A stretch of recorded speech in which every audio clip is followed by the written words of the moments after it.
Que beleza! Sabia não? Eu não sei o que aconteceu. Agora eu se consagro.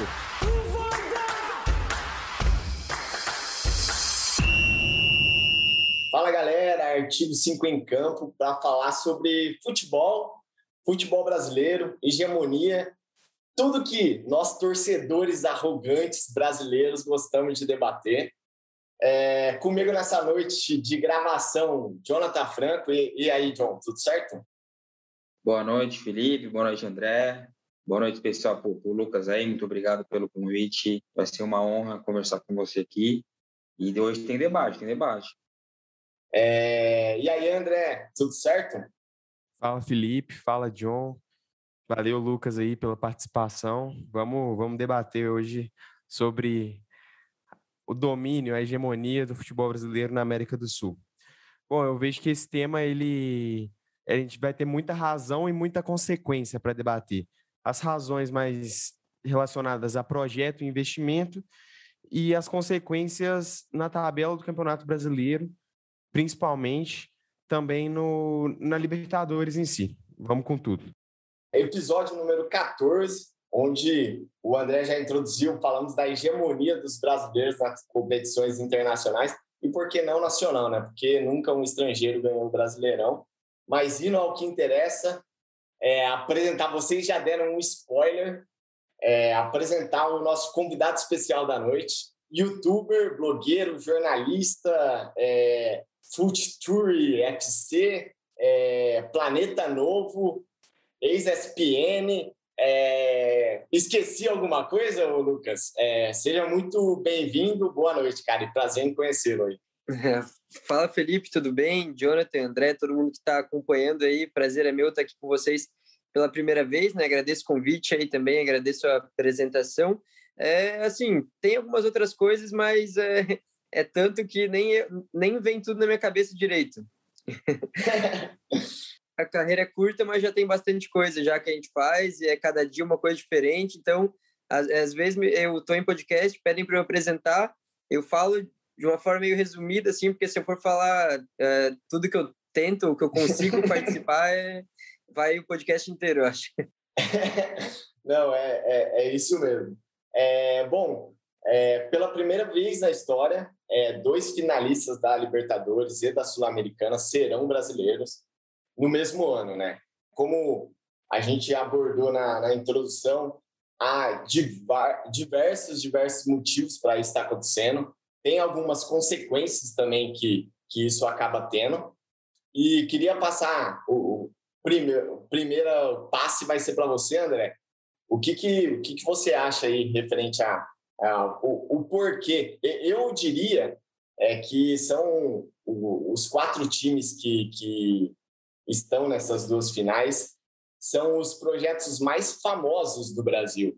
Não sei se são os melhores, não sei se são, mas com certeza eu diria que são os 4 mais famosos e mais falados quando cita esse clube e projeto na mesma frase. O que você acha? Bom, como eu falei um pouco na introdução, eu acho que a principal razão desses 4 times estarem nas cabeças aí tem 2 nomes. Um é projeto e outro é investimento. Porque, querendo ou não, esses times receberam muitos investimentos recentemente, investimentos, alguns externos, alguns de organização própria, e também o projeto são os mais organizados. Você falou que são os mais badalados, eu colocaria nessa lista também o do Atlético Mineiro, que é mais recente, com o Rubens Menin. Mas o fato é que esses 2 times passaram por uma revolução de grana e de projeto recente.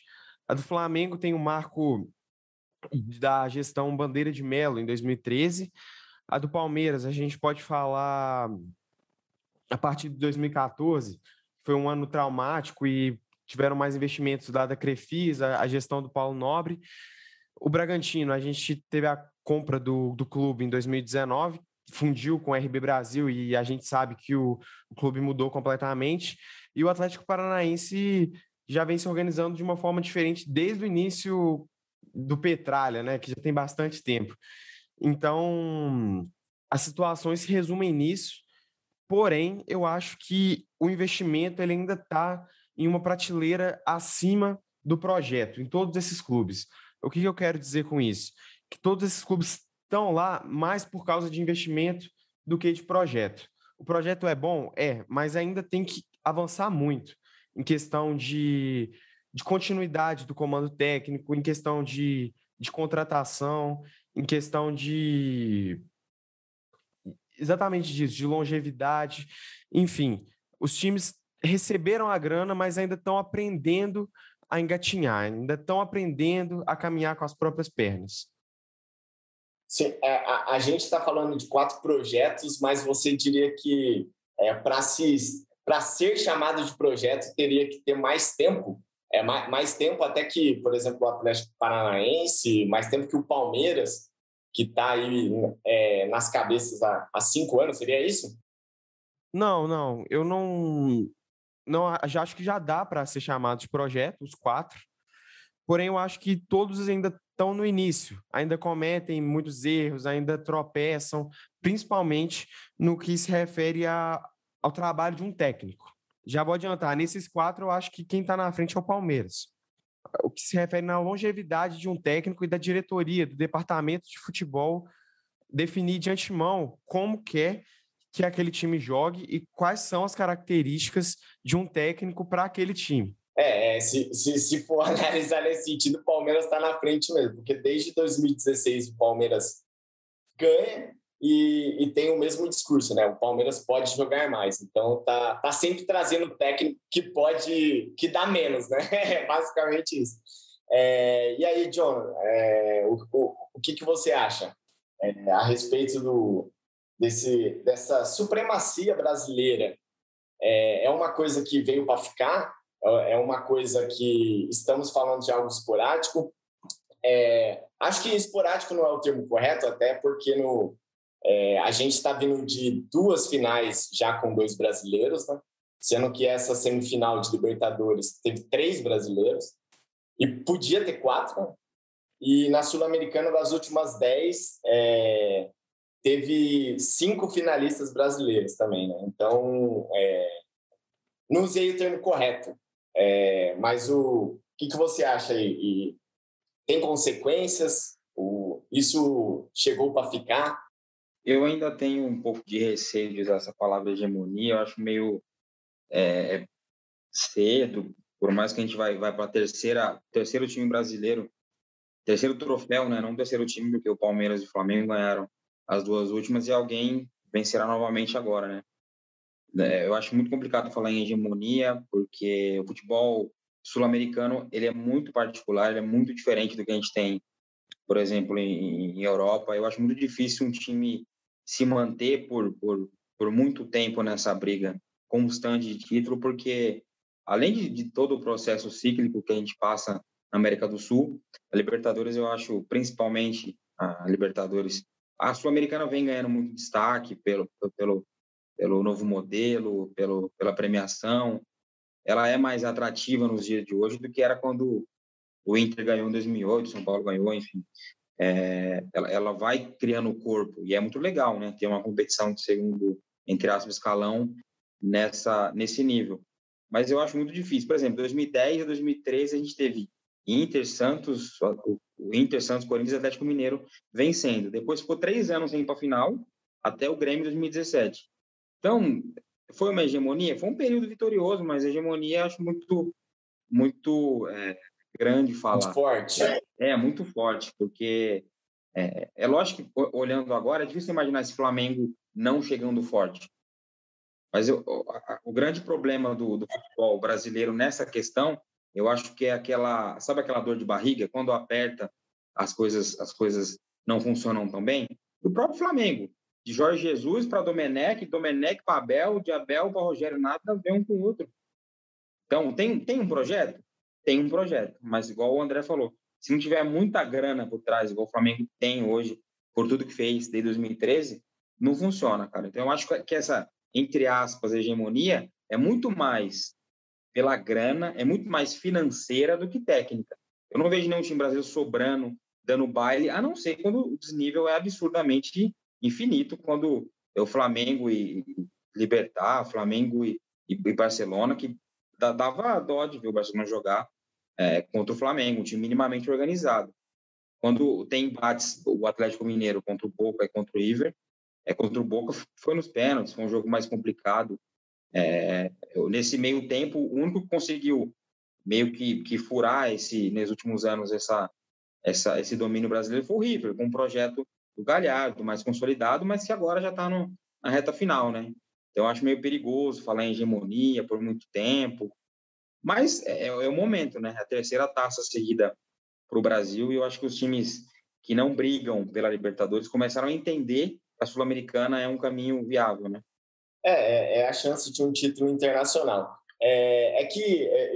Antes de passar a bola para você, Lucas, que eu acho que como o nosso mercado ele acaba sendo mais volátil por ser um mercado exportador, por de fato os times clássicos nossos não durarem 5 anos, os grandes times de fato aqui no Brasil têm uma data de validade muito menor do que o Liverpool, por exemplo, que está 18, 19, 20, 21. Aqui tende a ser mais rápido essa hegemonia.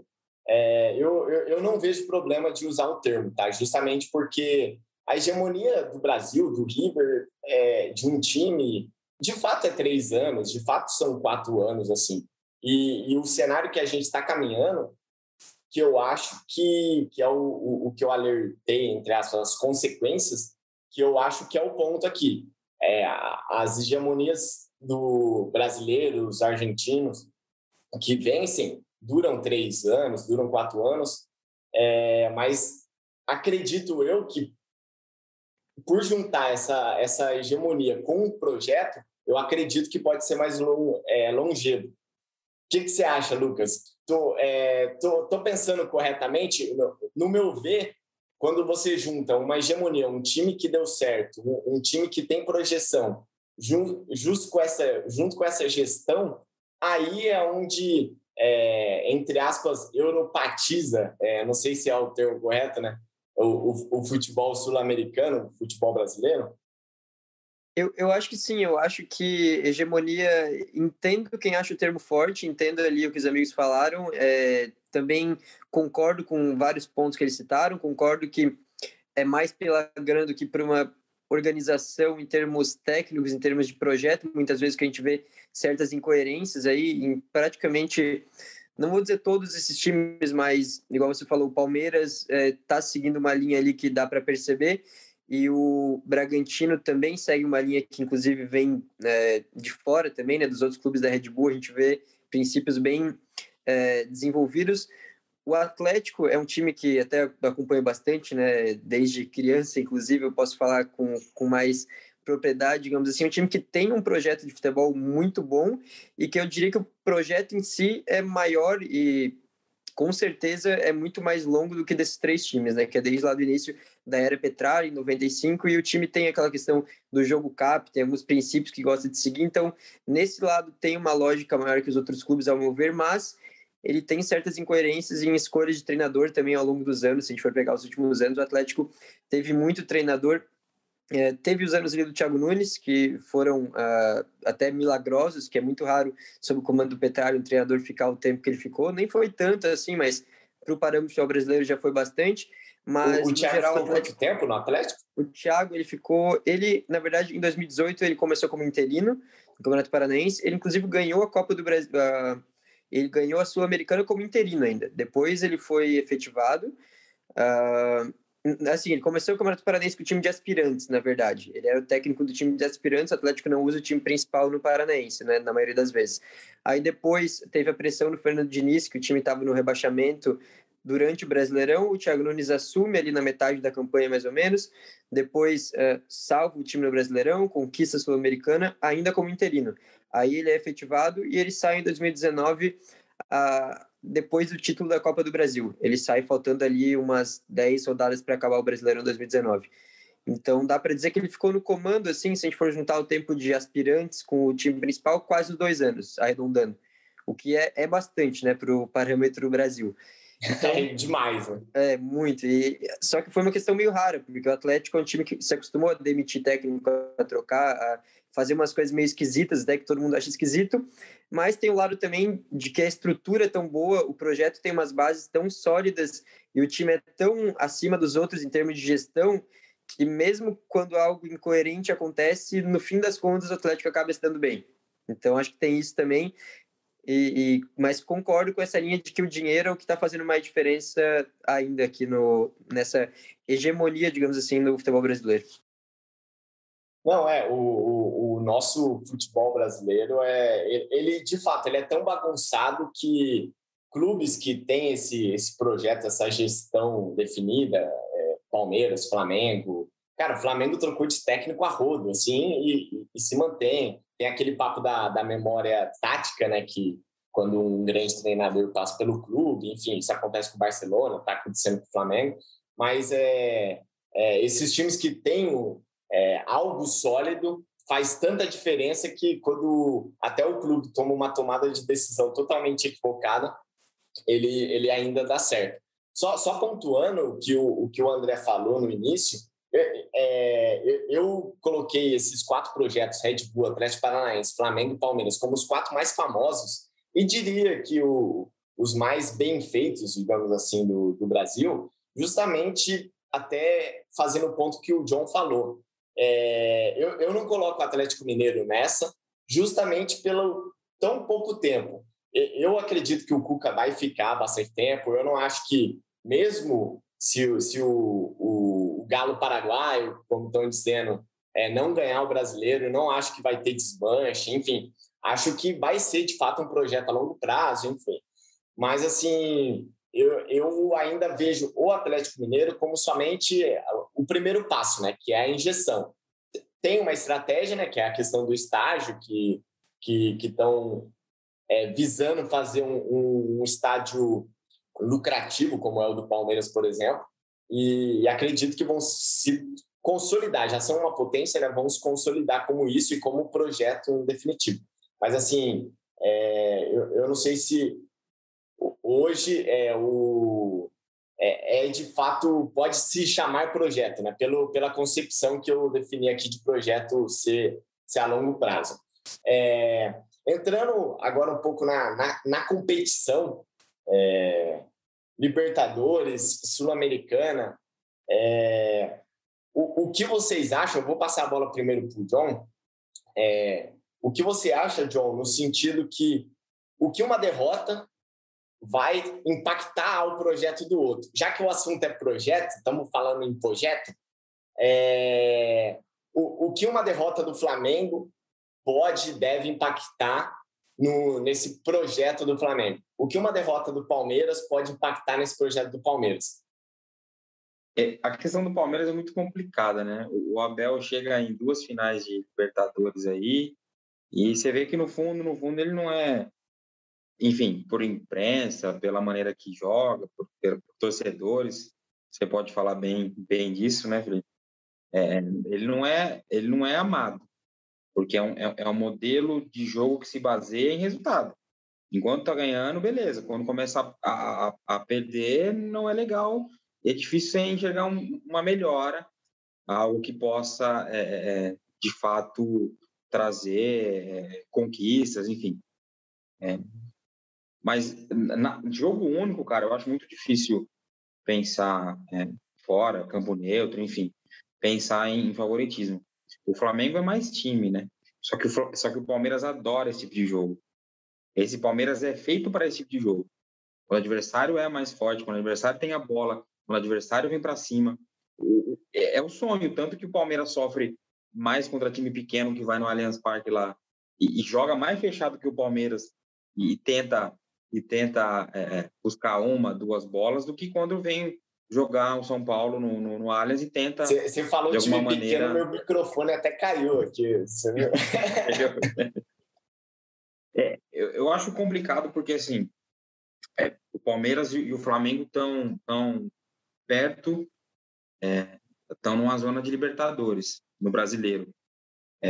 Só que, na questão do Palmeiras, eu acho complicado por já ter sido eliminado na Copa do Brasil, e eu acho, assim, tem que ser uma entregada monstro do Atlético Mineiro para que ele não seja campeão. É muito difícil falar, faltando tantas rodadas, mas é muito ponto atrás. Então, acho que um não título nessa temporada impactaria, na minha visão, muito mais para o Palmeiras, por tudo que envolve, né? A má vontade que às vezes o Abel tem por muitas pessoas, imprensa, torcida, e por uma temporada sem título. Perdeu o Paulista para São Paulo, lógico que é um campeonato paulista, mas isso vem vindo à tona quando você não ganha nada.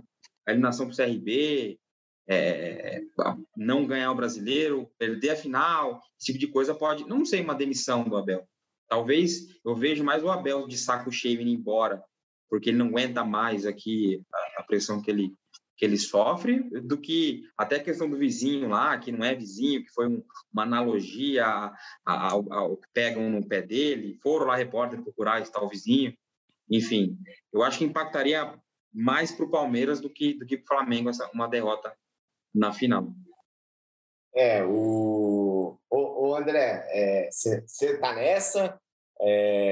Acha que... assim, eu não acredito que rolaria um desmanche, tá?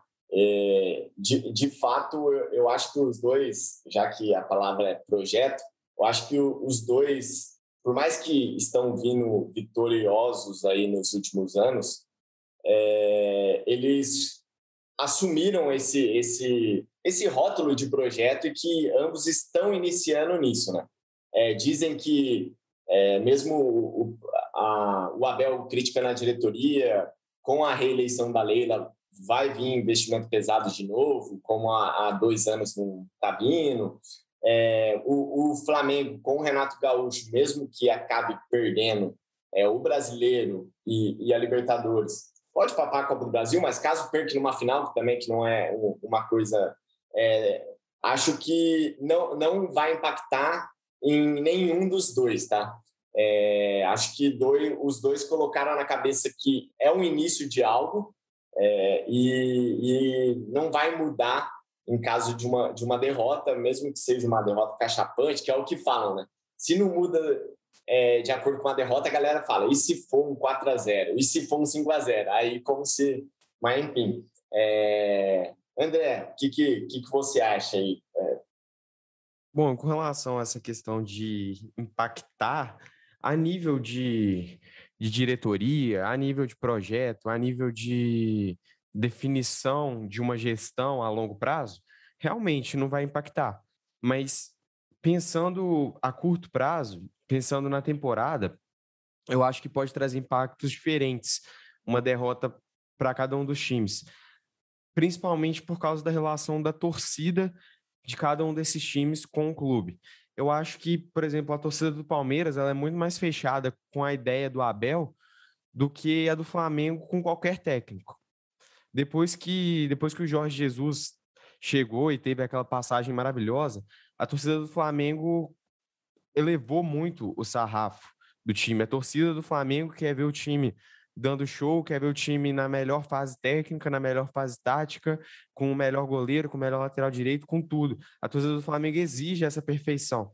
Tanto que o trabalho do Rogério Ceni não era ruim, o trabalho do Rogério Ceni à frente do time tinha seus defeitos, mas longe de ser o que pintaram, e a torcida caiu muito em cima, e a diretoria do Flamengo ela não tem esse pulso de falar, não, o treinador é esse e vai ser isso. Não, a diretoria do Flamengo não faz isso. A diretoria do Flamengo é altamente influenciada pelo que o torcedor fala no Twitter, enfim. Essa estabilidade no Flamengo não existe, como no Palmeiras eu já acho que é mais gritante. Porque a torcida do Palmeiras comprou realmente essa ideia do Abel, igual o John falou muito bem, é um time eficiente, é um time de resultado. A gente vai jogar dessa maneira, mas a gente vai jogar para ganhar. Vai ganhar de 1-0, vai ganhar de 0,5-0? Vai, mas a gente vai ganhar. A do Flamengo, não. A gente tem um elenco caro, a gente tem jogadores muito bons para jogar em cima, para jogar com a bola. A gente não aceita um time reativo, a gente não aceita um time que jogue só pelo resultado, a gente quer show. Então, pelo lado do Flamengo, eu acho que seria mais perigoso, até por causa da torcida. E do Palmeiras, eu acho que a questão seria do próprio Abel, porque o Abel já tem dado sinais de insatisfação há muito tempo. porque não é para menos, né? Esse jogo de diretoria, jogador, imprensa e torcedor no Brasil, esse quadrangular, isso é muito difícil, porque isso sempre arrebenta pro lado do técnico. Não importa se o time está mal, se está mal preparado fisicamente, se a gestão da diretoria é ruim, se a diretoria vendeu jogadores importantes, vai arrebentar para o lado do técnico. E o Abel já tem demonstrado essa insatisfação. Ontem, contra o jogo, no final do jogo, na coletiva, o repórter fez uma pergunta para ele riu com uma ironia enorme, assim, ao mesmo tempo parecia com raiva. Então, no Palmeiras, o perigo é com relação à insatisfação do Abel, e no Flamengo é com relação à insatisfação da torcida. Eu só 2 pontos antes de passar para o Lucas. Eu até diria que o Renato ele meio que conseguiu curar aí uma carência meio que do Jorge Jesus. Então, eu não sei não. Assim, obviamente o Jorge Jesus é quase algo insubstituível, né? Porque ele meio que criou uma entidade aí. Mas assim, dessa carência eu diria que o Renato foi o melhor aceito. Então, até pelo resultado dele, que é algo absurdo, questão de gols, aproveitamento, e mesmo com esse resultado, obviamente ele pode perder esses 2 campeonatos, eu acho muito difícil, mesmo perdendo a final, e o brasileiro, e até mesmo a Copa do Brasil, o Renato saiu. Eu acho que isso não rolaria, tá, nesse caso, mas minha opinião. Lucas, a respeito desse impacto aí nos projetos, a respeito do Abel, eu acho que ele sai mais por uma opinião dele mesmo do que uma demissão da diretoria, né? Ainda mais porque normalmente no Brasil, quando troca presidente, o presidente quer trazer o seu técnico, né? No Brasil, o Palmeiras agora vai trocar uma presidência que, entre aspas, né, as más línguas dizem que já estava comandando. Então, assim, eu não vejo demissão também do Abel, independente do que aconteça. O que você acha, Lucas? Esses projetos aí podem ser impactados? O resultado deve impactar? O que você acha? Eu acho que não. Eu acho que, como esses times já estão numa final, tanto os da Libertadores como os da Sul-Americana, já dá para considerar que é sucesso, né? Eu acho que não dá para definir em 90 minutos se é um sucesso ou um fracasso. É claro que no Brasil muita gente define em 90 minutos isso, né? Imprensa, torcida, muitas diretorias também. Então, sempre tem um risco, mas eu acho que a gente pensando que esses times, como você mesmo disse, já assumiram essa imagem de serem projetos mais sérios, e apesar de alguns erros já estarem passando essa imagem de estarem acima da média do futebol brasileiro, eu acho que não vai definir exatamente rumo de treinador, algo do tipo. O Flamengo tem uma questão, porque apesar de ser um time que, por conta da massa que tem, a crítica é muito forte, quando a torcida está gostando, o amor também é muito mais forte do que dos outros times. Então, eu acho que o Renato, no momento, ele está numa conexão muito boa com o torcedor. Então, como vocês mesmos citaram, ele acabou preenchendo uma lacuna do Jorge Jesus, é o que mais conseguiu fazer isso, de forma mais visível, assim mesmo, é indiscutível. Então, acho que assim, mesmo se tiver uma derrota, o time continuar jogando da forma que vem jogando, ganha um dos outros títulos da temporada, continua realmente disputando lá em cima tudo, como deve acontecer, eu não acho que o Renato corre algum risco. Eu acho que o risco do Renato ser do Flamengo é só se algo der muito errado, algum problema interno que eu não vejo acontecendo também, ou então, claro, aí é outro papo também, mas questão de seleção brasileira até, que é meta dele, e sempre que Tite dá uma balançada, já começa o papo. Então, eu acho que para o Renato sair é só uma dessas 3 coisas. Eu acho que uma derrota numa final não compromete. Os outros times também, o Bragantino não vejo, o trabalho lá é muito sólido, muito bom, um time que sabe bem o que está fazendo, e chegar numa decisão e ver o projeto crescer de forma tão rápida, claro, com muita grana, mas está crescendo, indiscutível, acho que não compromete nada. O Atlético é um time que exatamente, muitas vezes, não tem nenhum treinador específico. Agora até o Petralha já falou que é uma comissão, que o Paulo Tuori é o Alex Ferguson do Atlético, que ele quer que o Atlético forme treinadores. Então é até difícil comentar, porque é um contexto totalmente diferente desses outros times. Então, para mim, não muda nada brusco também. E o Palmeiras é o que você citou também, né? Eu acho que questão de diretoria e de torcida, o Abel vai ter moral, apesar, claro, de ele mesmo poder se sentir incomodado. Inclusive, um português que estava no Atlético esses tempos, era o Antônio Oliveira, ele mesmo pediu demissão por conta de incômodo com questão de pressão, de problemas internos, então dá até para pensar num contexto semelhante acontecendo, mas em questão do jogo comprometer para a diretoria mesmo, eu acho que não vai acontecer. Eu tô contigo. Agora falando um pouquinho dos times da Sula, né? O RB Bragantino, Atlético Paranaense. O RB é um projeto que, querendo ou não, todo mundo sabia que ia dar certo, né? Assim, primeiro ano, basicamente, foi a melhor campanha do Paulista, que é o único estadual que dá para ter uma base aí, porque vira e mexe tem 6, 7 times de Série A, assim, é o único paulista que tem uma competitividade, o único estadual que tem uma competitividade, e o RB, aonde que ele se instala, dá certo, né? Então, o Salzburg, o New York, todos dão certo. Então, é um projeto que, assim, tinha um asterisco Brasil, mas até isso o Red Bull, a marca Red Bull pulverizou, né? Ele acabou dando certo até no Brasil, que muita parte da mídia dizia que não ia dar certo, enfim, aqui é Brasil, a famosa frase do Toretto, né?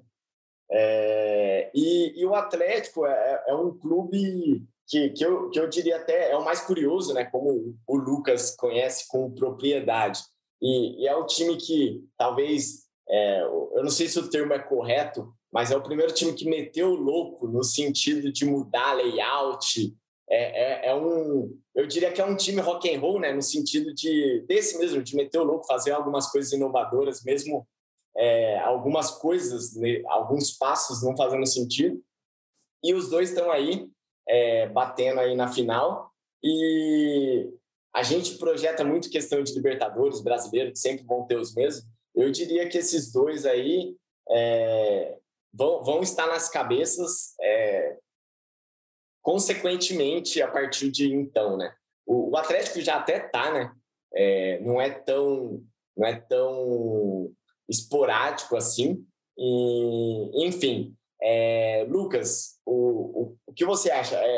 Essa questão do RB ter dado certo, até mesmo no Brasil, e o Atlético, por meter o louco, vão subir esse patamar, assim, hoje eles estão na Sul-Americana, amanhã eles vão estar batendo de frente com o Atlético Mineiro, ou Palmeiras e Flamengo? O que você acha?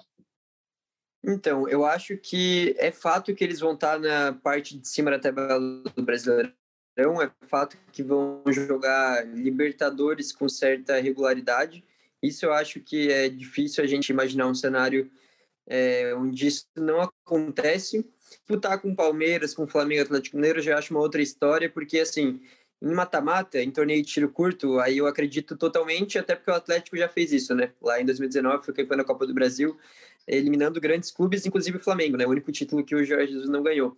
Mas durante 38 rodadas, um Brasileirão, um campeonato que você precisa de mais consistência, precisa de mais elenco, não basta só um bom time titular. Aí eu vejo uma dificuldade muito maior de realmente ter uma disputa séria. Eu acho que daí é mais ao longo de muitos anos e não tão a curto prazo. Eu acho que até a intenção desses clubes mesmo é ir aos poucos, né? E aos poucos chegando nesse patamar, não sei se vão chegar exatamente nisso, mas se consolidar pelo menos abaixo desses três vir logo atrás. Claro, mais clubes, não só esses, mas Atlético e Bragantino estarem ali, e isso eu acho que é muito viável. Uma final muito equilibrada, inclusive, a gente vai falar mais sobre isso, claro, mas uma final bem equilibrada, não sei se eu enxergo um favorito, claro, os dois times têm qualidades diferentes, têm pontos diferentes para a gente destacar, mas, enfim, já é um grande sucesso para os dois clubes chegarem numa decisão sul-americana, né? O Atlético, inclusive, pela segunda vez em sua história, o primeiro brasileiro chegando em 2 finais sul-americana, depois do título em 2018, né? Então, um time que já está seguindo um caminho aí de sucesso há mais tempo. Sim, a gente, que nem você falou, a gente vai comentar aí questão de favoritos rapidamente, mas o John, a respeito desse projeto aí do Bragantino, Atlético Paranaense, tudo que eu falei assim antes do Lucas, você imagina esses clubes chegando dando esse passo que falta para chegar no top brasileiro, que é o Flamengo e o Palmeiras hoje? São ideias e são gestões diferentes, né? O Atlético Paranaense é quase centenário, daqui a pouco faz 100 anos, né? E o Petralha é conhecido por ser um cara, o Lucas pode falar melhor, um cara bem duro, assim. É muito difícil negociar com o Atlético Paranaense. Quem tira jogador de lá paga uma boa nota, então esse sistema funciona. Bruno Guimarães, Renan Lodge, Léo Pereira, Jadson. Eu diria que o Red Bull é o mesmo sistema de negociação. Assim, eles fazem alguns negócios e a leitura que eu tenho é todos os negócios são bons. Eu trago mais pela questão os dois da longevidade, sim. O próprio Pablo, né? O Rony, o Pablo no São Paulo, a torcida do Atlético Paranaense dá risada até hoje, né? Mas, enfim, vende muito bem, compra muito bem. E é uma janela, e é um time que cada vez mais me parece mais confiável. A gente, talvez, não sei se o Lucas tem essa percepção, mas a gente aqui de São Paulo olha e fala, poxa, tal time vai jogar contra o Atlético Paranaense lá na Arena. Porra, lá é foda, lá é pedreira, lá é complicado, ninguém quer jogar lá, é difícil jogar lá contra o Atlético. Eu estava falando até com a minha família aqui esses dias que o Atlético ele criou uma imagem de ser um time que ninguém quer enfrentar. E essa imagem antes era bem menor e vai crescendo cada vez mais, inclusive na América do Sul no geral, porque é um time que, por exemplo, pega um Peñarol que já chegou em 10 finais de Libertadores, já ganhou 5 vezes, um time gigantesco no continente, ele pode ser considerado freguês do Atlético, se a gente for na ponta, analisando o termo mesmo, é um time... É um time que o Atlético já eliminou algumas vezes, de 6 confrontos, acho que ganhou 5, ganhou com propriedade, inclusive. Então o Atlético acabou criando uma imagem de ser um time copeiro, digamos assim. É claro que não ainda nível Boca Juniors, nível Grêmio, nível times muito grandes, mas criou uma imagem de ser um time chato, né? Não sei se o Lucas tem essa percepção. Me parece que quando o Atlético chegou na final da Libertadores 2005, fala, pô, o Atlético chegou, que legal. Para mim, agora é cada vez mais normal o Atlético chegar em final de Copa do Brasil, em final de Sul-Americana, reta final brigando por Libertadores, e o passo cada vez é maior, porque o processo é longo. O do Red Bull, cara, é um sistema que é consolidado no mundo inteiro, funciona na Alemanha, funciona na Áustria, nos Estados Unidos, se implantou aqui, trouxe um técnico jovem com uma filosofia, e quase, não é automático, mas é algo que funciona, é um sistema que funciona por ele mesmo, assim. E tanto que eu estou bem ansioso para assistir esse jogo, porque são duas ideias de jogo que são diferentes, num lugar neutro. Vai ser muito interessante, eu estou muito curioso para ver. E uma pergunta, eu tenho até uma pergunta para o Lucas, passando a bola aí. Ele falou para a gente desse sistema, desse ecossistema, dessa gestão, de tudo que tem por trás no Atlético Paranaense, que é muito mais do que um técnico, que é muito mais do que um nome. Se a chegada do Valentim pode influenciar negativamente esse ponto, ou se não, o projeto é muito maior que isso, e nem a chegada dele, que eu acho um técnico fraco, com todo respeito, atrapalharia, entre aspas. Cara, então, eu acho que se a gente fosse pegar agora começo de ano, o time definindo um treinador para tocar o projeto desde o início, seria uma notícia um pouco mais preocupante. Aí quando a gente analisa que para a principal meta da temporada, que na verdade a principal meta não é exatamente o título e sim brigar pelo título, né? Mas enfim, para conquistar um título faltam 90 minutos, o time já está bem encaixado aí numa forma de jogo, o Autor é um cara que está por trás de tudo isso já há um bom tempo. Antes o Antônio era o técnico que tem muitos méritos, mas o Autor também era um cara que estava grudado ali, era um negócio bem lado a lado. Eu acho muito difícil agora que tenha algum impacto negativo. Pode ser que não tenha nenhum impacto positivo, pode ser, mas acho que vai ser realmente uma questão mais de compor ali o grupo. Eu acho que é um cara mais para tocar alguns treinos, para estar ali mais próximo no dia a dia, mas que forma de jogo, bases ali que o time vai seguir, os princípios realmente eu acho muito difícil que mude alguma coisa, até porque não tem motivo agora, né, nessa reta final. Talvez a gente pensando em 2022, talvez não, eu tenho certeza que o torcedor esperava um nome diferente, o torcedor esperava realmente um profissional específico para ser o treinador, um cara, se falava muito em Rogério Ceni, inclusive, era um cara que bastante gente queria, me incluo nesse, eu queria o Rogério Ceni no Atlético, então a expectativa era realmente que viesse outro nome. Mas olhando agora para a reta final, pensando em Copa do Brasil, que está na semifinal, final do Sul-Americana e essa... Não está a reta final ainda, mas o Brasileirão passa tão rápido que é quase isso já.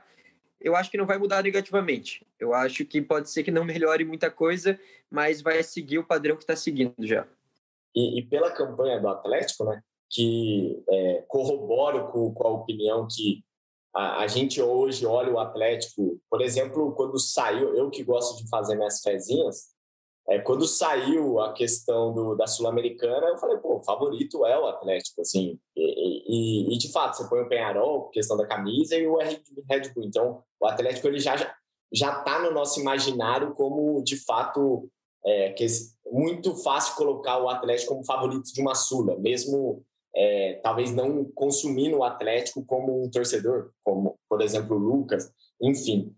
Então, só pontuando isso. A questão da final, John, que você falou, eu só um parênteses aqui antes da gente ir para a questão de favoritos, enfim, e depois falar um pouco das consequências dessa hegemonia, né, dos times. A questão da final que a Conmebol quer fazer, né? A Conmebol, que normalmente não trata o futebol como produto, pensou e eu achei, só queria pontuar, que eu achei muito legal a parte do jogo, ter o jogo da final da Sul-Americana, depois 25 minutos depois já começar o jogo da final da Libertadores, pensar num evento gigantesco para homenagear o futebol sul-americano. Então, só queria pontuar isso, que eu achei muito legal. Eu gosto muito, vocês sabem disso, quando tratam o futebol como produto, né? Que é o que eu defendo aqui várias vezes, né? Como os americanos fazem muito e muito bem. Para finalizar o papo Sul-Americana e Libertadores, vamos falar rapidinho a questão de favoritos, o que vocês acham que vai acontecer na questão bola desses jogos, e depois, para finalizar, a gente fala um pouco das consequências caso vier a acontecer essas hegemonias, mas vamos falar rapidinho, só para cada um dar um pitaco aí, a questão dos favoritos para cada jogo. Vou iniciar com você, Lucas. A questão da Sula, quem que você acha favorito? Pode falar rapidão mesmo, não precisa se esticar, e depois você fala já na sequência da Libertadores aí. Cara, eu acho da Sul-Americana bem difícil. Eu acho que vai ser um jogo bem equilibrado, definido por detalhes. Colocaria aí o Atlético Paranaense favorito, mas assim, coisa de 60% contra 40% do Bragantino, ou até 55-45%, assim, pouca coisa. Não consigo falar com tanta facilidade. Assim, é mais por essa questão que a gente falou de ser um time já mais acostumado com campanhas mais vitoriosas. Nos últimos anos está num crescimento muito grande e tem alguns pilares ali do elenco que o Bragantino ainda não tem, apesar de ter grandes jogadores, né? O Atlético, acho que tem jogadores que você já confia mais para jogos como esse. E Libertadores é Flamengo, né? Eu acho difícil não colocar o Flamengo como favorito, apesar do Palmeiras ser feito para esses jogos, como foi citado. Muito importante citar isso, então não surpreenderia o Palmeiras levar, mas o Flamengo é um time que está num patamar mais elevado, né? Eu vou por esse lado também. Acho que o Flamengo na Libertadores tem um time com mais chances de surpreender e tem mais qualidade técnica para... O Felipe gosta desse tipo de análise, que ele não gosta do favoritismo do Palmeiras, ele gosta desse tipo de comentário. Mas o Atlético Paranaense, eu acho também que é um projeto mais sólido do que do Bragantino, e um time que está mais acostumado a esse tipo de jogo. Só do Bragantino estar nessa final já é histórico. Eu acho que o Atlético Paranaense tem mais caminhos para vencer, mas é bem apertado, como o Lucas trouxe mesmo.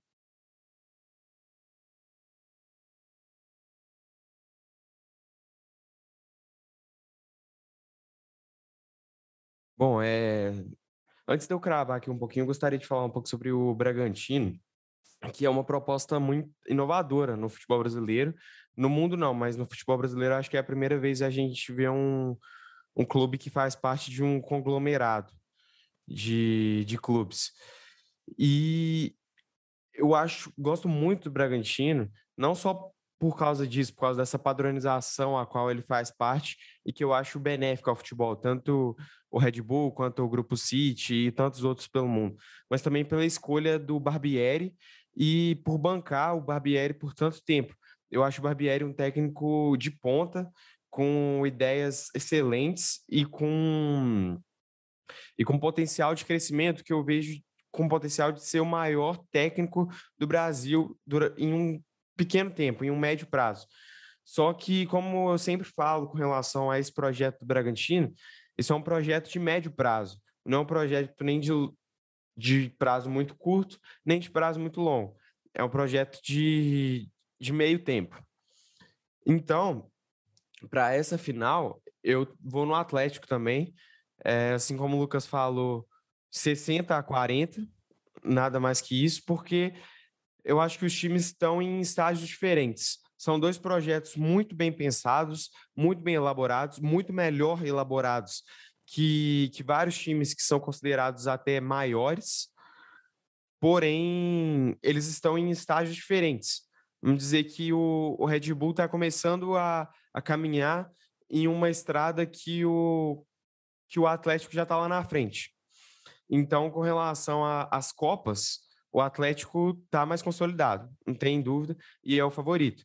Com relação à Libertadores, eu também coloco o Flamengo, porque eu acho que esse time tem aprendido a jogar contra times que jogam como o Palmeiras joga, que são duas linhas atrás, times que jogam de forma reativa, bloco baixo, esperando alguns contra-ataques para ser certeiro e acabar com o jogo. Eu acho que o Flamengo tem cada vez enfrentado mais equipes que jogam nesse estilo e tem conseguido se livrar de situações de aperto nesse esquema. Tem rodado a bola com mais rapidez. O Andréas Pereira, que chegou no time recentemente, ele deu uma dinâmica para o meio-campo que acelera o jogo no terço final, que acha os jogadores que estão em amplitude, que no caso é o Bruno Henrique do lado esquerdo e o Isla do lado direito. Então o Flamengo é favorito, mas claro, o Palmeiras é um excelente time, ainda mais em Copas, vai ser acirrado. Só pude notar que vocês são uns Maria vai com as outras. Foram tudo no pitaco do Lucas. Mas agora eu te pergunto, Felipe, quais são os seus pitacos aí agora? Você sabe que eu sou bom, hein? Você sabe que eu sou bom de pitaco, hein? Não, primeiro, André, desculpa aí que eu te pulei, né? A gente falou do RB e tranquilo. Eu te pulei. Eu fico prestando atenção no cronômetro aqui, senão o podcast causa um divórcio na minha casa. Então, tá certo. Aí eu acabei pulando você. Peço perdão. Outra coisa, o que você falou do Renato, eu acho que esse é um dos grandes méritos do Renato, sabia? Eu acho que o que o Jesus fazia muito bem, que era destruir times que se defendiam, pegar um adversário fraco, recuado, e de fato destruir esse sistema, nem o Domenech, nem o Rogério conseguia fazer isso muito bem. E aí aquela sensação de espetáculo que o Jorge Jesus trouxe ao Flamengo, esses dois não conseguiam fazer. Quando pegavam um adversário fraco e ganhavam de 1-0, por causa de um drible do Arrascaeta, ganhavam de 2-0 e não era espetáculo. Então, acho que esse é um dos grandes méritos do Renato, que é quando também enfrenta uma adversidade no sentido um time mais recuado, tudo, ele consegue entregar alguma coisa. Eu não acho o Renato um gênio tático, como alguns pintam, mas assim, ele consegue pegar esses sistemas mais defensivos e entregar bem, né? Se o Flamengo encaixa contra um time, ele goleia, né? Que é uma coisa que, enfim, os outros treinadores não conseguiram. Pode falar, né? só fazendo um contraponto rápido, assim, entre dois treinadores, que eu acho que exemplifica bem isso que você está falando, entre Rogério Ceni e Renato Gaúcho. Um que já tem vários anos de carreira, já tem vários títulos, e outro que está começando agora, e que foram subsequentes em um mesmo time. Eu acho que são dois treinadores muito bons, só que eu acho eles completamente opostos. Por quê? Porque a parte tática do Rogério Ceni é muito apurada. O Rogério Ceni entende muito. O Renato não tem tanto essa parte tática apurada. Só que o Rogério Ceni, falta a ele entender o contexto do time, entender o contexto do clube, entender assim, esse time ele precisa de mais liberdade. Esse time do Flamengo, na frente, esse time precisa que as individualidades aflorem. Mas ele tinha a parte tática dele tão fechada na mente dele, ele queria aplicar isso de forma tão ortodoxa que acabava travando o time. Fora que o vestiário dele não era lá essas coisas. E o Renato é o contrário. Ele não é um gênio tático, ele não é um Guardiola, ele não vai fazer uma revolução no time, mas ele sabe entender o contexto. Ele sabe, esse time aqui, a torcida gosta disso e os jogadores gostam de jogar desse jeito. Por isso que a gente fala que ele é malandrão e tal, mas ele é muito mais que isso. Ele é um cara que sabe entender, vou falar de novo, o contexto do jogo, que é uma palavra super importante e que várias vezes a gente ignora. Uhum. Você diria que o Pochettino é ortodoxo? Não, tô brincando, não vou entrar nessa assunto. Aí você vai me quebrar. Deixando o meu pitaco, John, eu não vou, Maria vai com as outras, e vou RB e Palmeiras. É faca na caveira, é isso. Vai dar RB e Palmeiras. O Lucas não vai voltar mais aqui. Você falou na cara dele isso aí, cara. Falando sério, o Flamengo é franco favorito, isso é óbvio. E na Sul-Americana eu não conseguiria dizer rapidamente quem é. Sendo sincero mesmo, vocês comentando aí e tudo, eu não sei em quem eu faria minha fezinha. O John e o André sabem que a questão... Eu não gosto de pôr camisa no sentido futebol. Eu acho que a camisa pesa muito pouco. Então, por exemplo, se for ver camisa e Palmeiras e Flamengo, para a Libertadores, o Palmeiras seria franco favorito. O Palmeiras é o maior time em campanhas e em participações, em gols, e ele seria o favorito contra o Flamengo, né? Pensando em camisa. E eu não gosto de utilizar isso. Então, assim, então eu não consigo pôr o Atlético Paranaense favorito contra o Red Bull e ao mesmo tempo, o Red Bull tendo esse projeto profissional que extrapola até a questão do futebol, ser algo comercial, digamos assim. Acho que não sei se isso influencia a questão do Atlético ser um clube, enfim. Então, tudo isso para falar, não consigo dar um pitaco e fiquem com o meu Palmeiras Red Bull. Mas, assim, o Flamengo é franco favorito a ganhar a Libertadores. E, ao contrário do que diziam quando o Flamengo ganhou em 19, eu diria que... Caramba, vou falar uma polêmica. Não vou entrar nessa polêmica. Eu ia comparar o Chelsea ou o Liverpool, mas não vou entrar nessa polêmica para não estender. Para finalizar, o último tópico aqui, as consequências. O Brasileirão está com o G9, até tem o 16º, né, que estão brincando, que é a única posição indiferente, né? Ou você cai, ou você pega a Sul-Americana, ou a Libertadores, e só o 16º que não faz nada.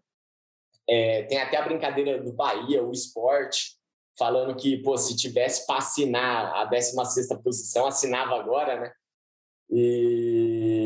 Mas, enfim, o que vocês acham que isso vai ser recorrente? Existe uma fórmula para driblar isso? Meter mais argentino? Pensando em geografia básica, o Brasil ocupa um espaço que os outros países juntos dão. Então, pensando friamente, geograficamente, está certo Mas, assim, muitos dizem que não está. O meu feeling é que está. Mas, assim, a maioria, eu diria que se incomoda com isso, de ver tanto brasileiro, tudo. Até porque, de fato, desromantiza, né? É muito legal você pegar um Palmeiras e Flamengo que nunca se enfrentaram, tudo. Talvez fique recorrente e broche. Mas, assim, bom, já falei demais. O que vocês acham referente a esse assunto? As consequências desse domínio exacerbado aí do futebol brasileiro, muito focado em Palmeiras e Flamengo. Eu não chamei ninguém, né? Beleza, falha minha. André, você que eu esqueci, me perdoa. Você. Não, tranquilo, tamo junto. Eu acho que, com relação às consequências, a gente pode ver em dois lugares diferentes. Um é no Campeonato Brasileiro, que eu acho que é o principal deles, e outro é na própria competição da Libertadores.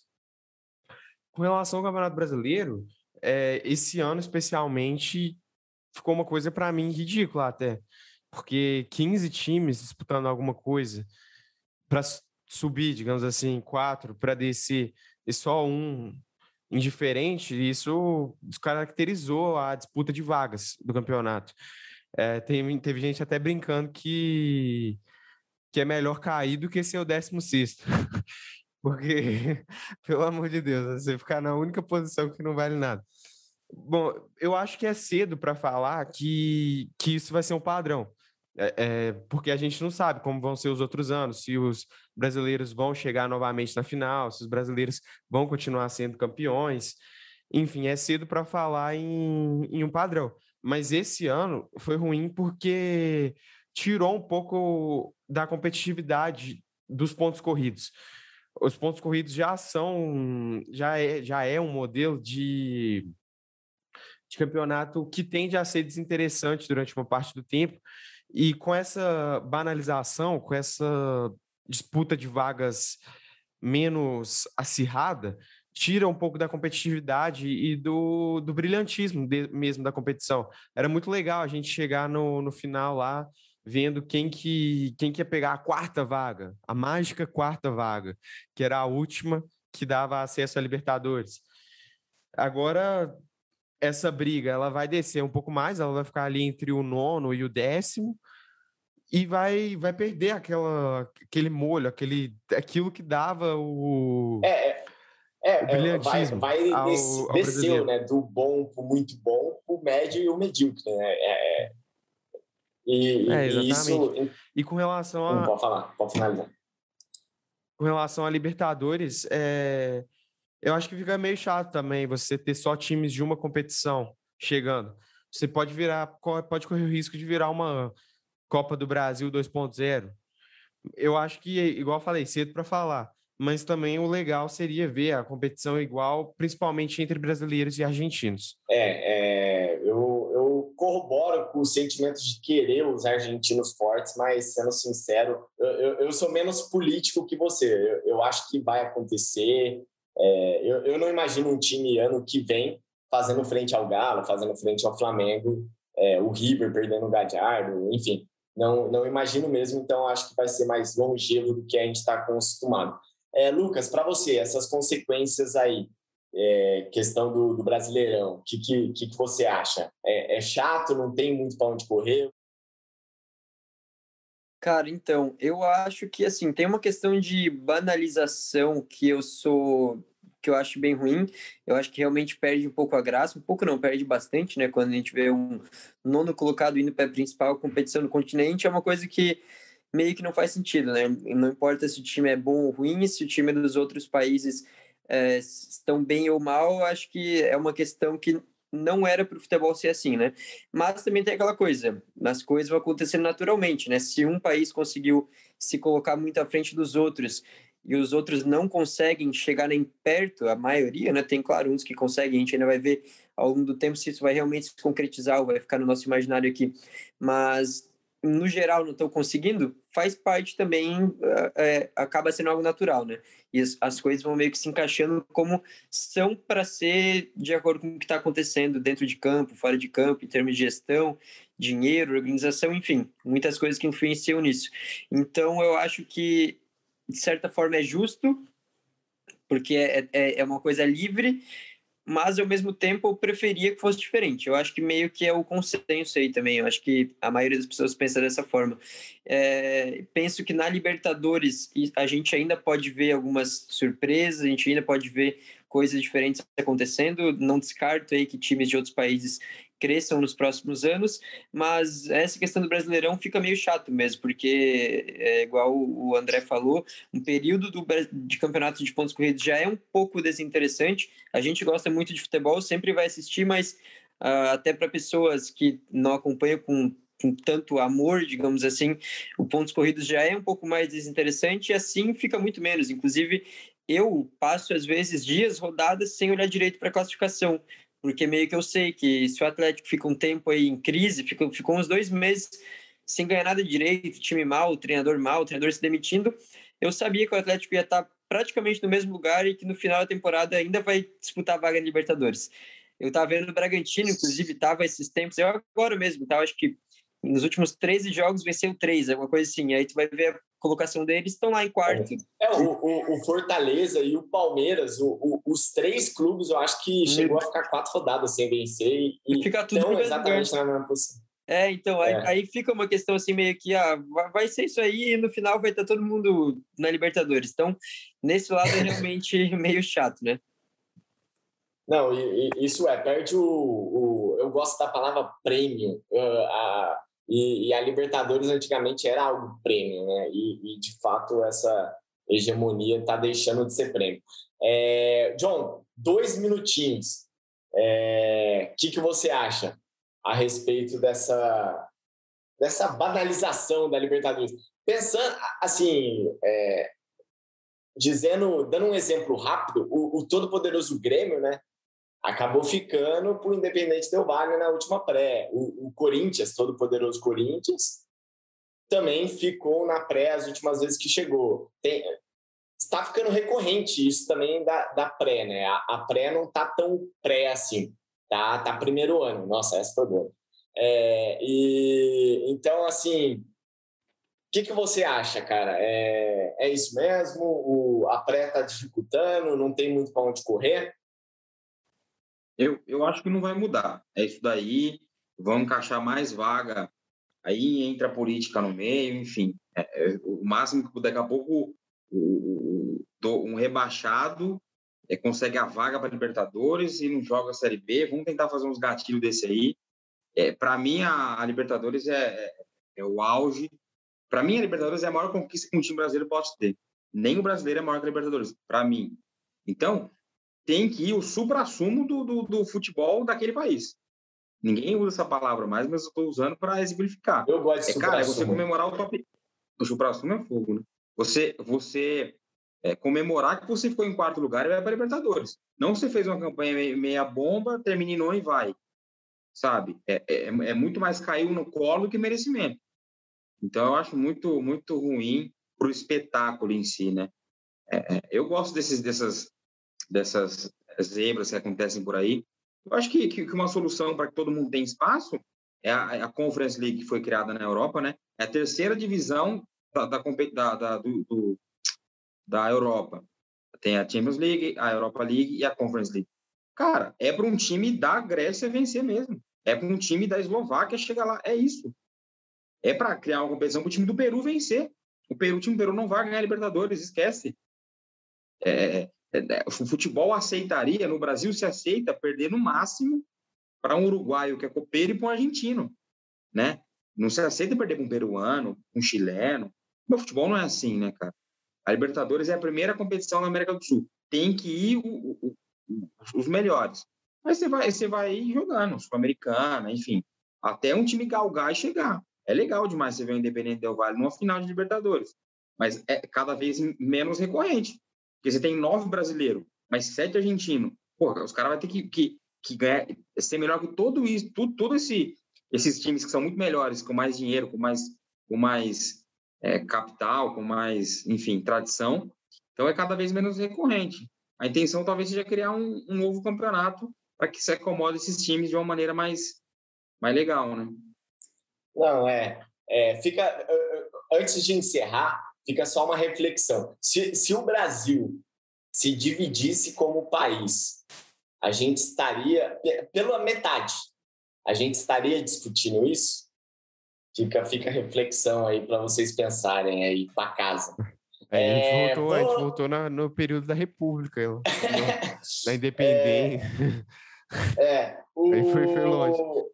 Bom, vamos encerrando aqui. Queria agradecer o Lucas. Lucas, cara, muito obrigado por a gente, obviamente, já consumia você, que nem eu falei, eu não tinha o prazer de te conhecer e agradeço isso. Espero que os nossos papos sejam, talvez não no podcast, né? Enfim, a sua agenda deve ser complicada e mais um motivo para o agradecimento aqui, mas que o papo nosso seja recorrente. Gostei muito e, cara, muito obrigado por estar participando aqui, tá dando essa moral e ilustrando aqui nosso papo. Eu ia agradecer, muito obrigado aí, valeu mesmo, eu que agradeço novamente o convite, participando pela primeira vez, foi muito legal, muito bom o papo, é até legal que eu normalmente estou falando, eu acompanho muito futebol brasileiro também, mas normalmente estou no inglês, né? E é sempre bom também falar um pouco de coisa diferente. Nos últimos que eu participei, a maioria foi sobre Premier League e tal, coisa que eu mais acompanho, né? Gosto muito, claro, mas é bom também sair um pouco lá só do campeonato inglês e falar do que está acontecendo aqui. Então foi um papo bem legal, agradeço mesmo e espero poder participar mais vezes aqui. Pô, show de bola. Terá cadeira cativa. John, 20 segundos. Valeu, obrigado pelo Lucas aí. Quero marcar para a gente conversar sobre Liverpool e Manchester City aí, dá para eu gravar um podcast inteiro sobre isso. Obrigado pela presença aí e espero que a gente possa ter uma nova oportunidade. André, 15 segundos. Valeu, galera, por mais um podcast. Obrigado aí a todo mundo que acompanhou. Valeu, Felipe, valeu, John. Especialmente, muito obrigado, Lucas, por ter topado participar dessa brincadeira. Tomara que a gente tenha vários e vários papos sobre vários e vários temas. Abraço. Teremos, com certeza. Muito obrigado, Lucas, e muito obrigado a todos que ouviram o nosso podcast. Que beleza! Sabia não? Eu não sei o que aconteceu. Agora eu se consagro.